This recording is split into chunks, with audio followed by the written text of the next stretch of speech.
دوستوں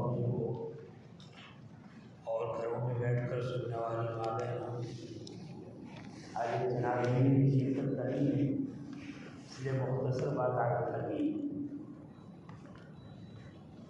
رمضان کے مبارک مہینے میں اللہ تعالیٰ نے اپنے بعض بندوں کو اپنے دربار میں بلا لیا، انتقال کر لیا۔ آج ہی ہمارے بیسما کے مولانا اشرف صاحب سلمہ ان کے والد صاحب کا انتقال ہو گیا۔ آپ کو معلوم ہے گزشتہ کل ہمارے راجپور کے بہت بڑے بزرگ عالم دین حضرت مولانا عبدالرؤوف صاحب دامت برکاتہ ان کی اہلیہ محترمہ کا انتقال ہو گیا۔ دیکھیے موت برحق ہے، لیکن اچھے وقت میں، اچھی حالت میں، اچھے ایام میں موت کا آنا مومن کے لیے بہت بڑی سعادت ہے۔ تو جتنے یہ حضرات ماہ مبارک میں رمضان میں اللہ کو پیارے ہو گئے، الحمدللہ، اس میں بہت سارے تو ایسے ہیں کہ لوگ سمجھتے ہیں کہ یہ نیک اور دیندار تھے۔ بعض مرتبہ لوگ سمجھتے ہیں کہ اتنے دیندار نہیں تھے، پھر بھی رمضان میں اور اس طریقے سے اچھے دنوں میں انتقال۔ دیکھیے اس سے سیکھنا ملتا ہے، وہ سیکھنا یہ ملتا ہے کہ اگر کوئی آدمی ہماری نظر میں کسی زمانے میں اچھا نہیں تھا، نیک صالح نہیں تھا،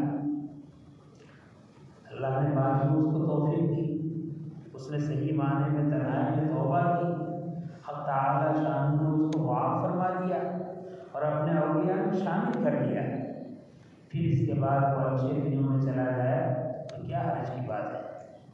سیکھنے کو یہ ملتا ہے کہ ہمارے زعام میں جو پہلے اچھے نہیں تھے اور ہم نے ان کی توبہ کو نہیں دیکھا، ہمیں اپنی زبان کو ان کے بارے میں بہت بچانا چاہیے، بدزنی سے اپنے آپ کو بہت دور رکھنا چاہیے۔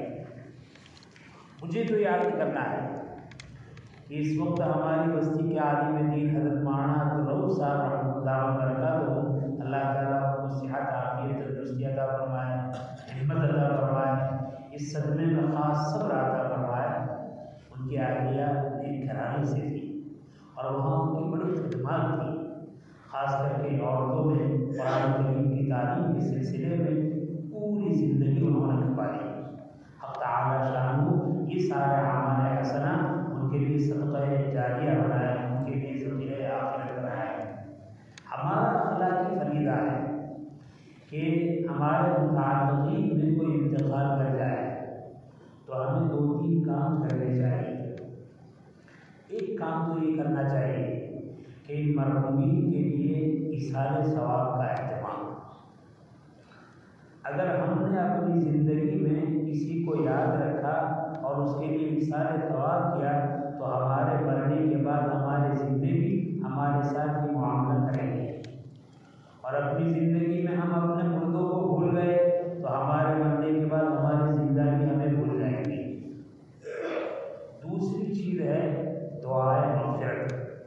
ہمارے مرحومین کے لیے دعائے مغفرت کا بھی اہتمام ہونا چاہیے، ایصال ثواب کو دعائے مغفرت۔ تیسری چیز ہے اللہ تعالیٰ نے ان نیک وقتوں کو، ان سعادت مندوں کو اچھے دنوں میں، اچھے گھڑیوں میں، اچھے مہینے میں اپنے دربار میں حاضری کی سعادت نصیب فرمائی۔ ان اموات کو دیکھ کر اپنے لیے حسن خاتمہ کا ہمیشہ سوال کرنا چاہیے۔ اے اللہ، اچھے دن میں، اچھی گھڑی میں، اچھے مقام میں آپ کی رضامندی کے ساتھ ہمارا حسن خاتمہ ہو۔ بری موت سے، حوادثات کی موت سے، آپ کی ناراضگی والی موت سے اے اللہ ہماری حفاظت فرما۔ ان چیزوں کا اہتمام کرنا چاہیے۔ اس وقت میں آپ سے یہی عرض کروں گا، ہمارے یہ جو بھائی، ہماری جو بہنیں دینی دنیا سے جا چکی ہیں، جن کی ہمیں اطلاع ملی ہے، خاص طور پر ان کے لیے ایصال ثواب کا اہتمام کریں۔ وقت بھی ہے، میں درخواست کروں گا کہ مجلس کے اختتام کے بعد اپنے اپنے طور پر کم سے کم سورہ یاسین شریف پڑھ کر یا ایک پارہ تلاوت کر کے ان مرحومین کو اس کا ثواب پہنچائے۔ اللہ تعالیٰ شان مرحومین کی مغفرت فرمائے، سیئات کو حسنات سے مبدل فرمائے۔ دیکھیے بعض لوگ ایسے ہوتے ہیں جن کے بڑوں کے ہم پر احسانات ہوتے ہیں، محسن کے احسان کو کبھی بھولنا نہیں چاہیے۔